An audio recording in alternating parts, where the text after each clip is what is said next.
Hello and welcome to the Sound Test Room. My name is Jakob, I'm your host, and you're watching a haQ attaQ episode. This is going to be a review of the PO-28 robot. As a mobile musician, I am a sucker for small things with big sound that you can carry around and make music with. And the pocket operators certainly fall into that category. They're fun, they're really fun to work with, affordable, and they're easy to get a hold of. It doesn't matter how old you are, getting your hands on one of these might just end up in a lot of lost sleep, distractions in the classroom, or forgetting to eat your lunch. Teenage engineering really knew what they were doing when they made these things. The PO-28 robot, live synthesizer and sequencer with parameter locks, glide control, and punch-in effects. Keyboard commands, keyboard shortcuts, doesn't matter what you call it. There are functions hidden within functions.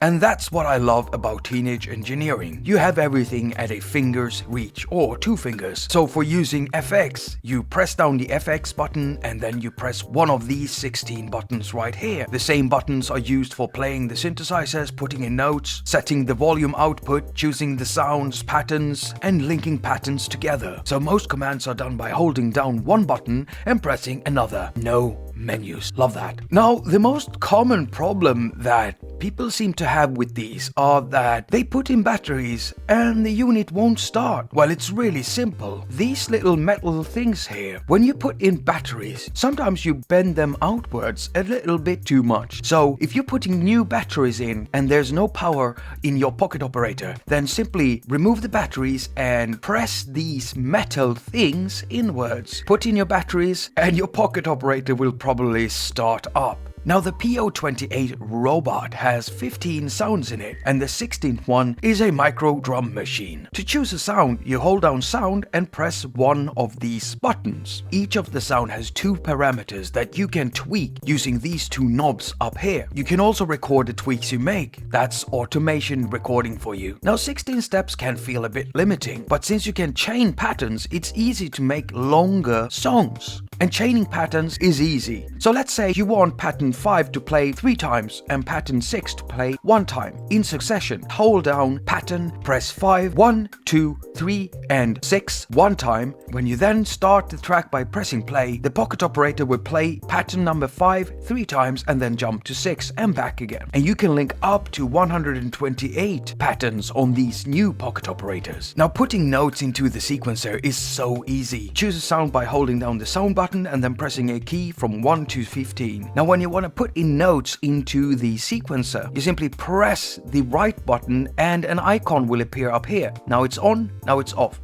So this is record mode. Putting in notes like tapping buttons. To change the note value, you hold down that button and you tweak the left knob. And now you can see I'm going through notes right here. Putting in drum notes is just as easy. You hold down sound, choose 16. When you're in record mode, you put in notes the same way you put in sounds. And you choose the type of drum with the left knob. When turning off the record mode, then you're in live mode, meaning you can play the sound live to your sequenced pattern. I especially love the animation on the pocket operator robot because this machine is sending out love.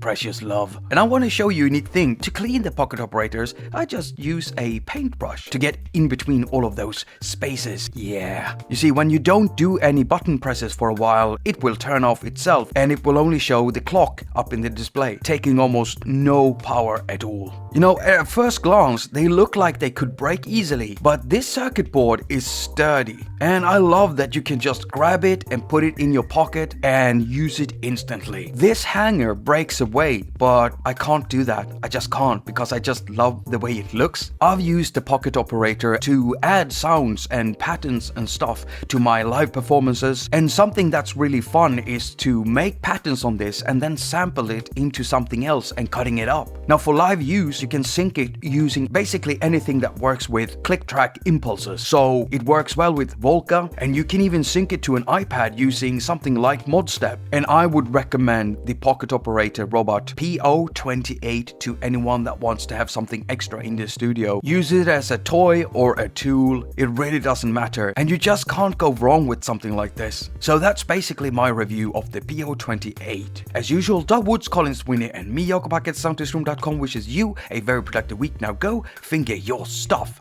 and have a lot of fun doing it.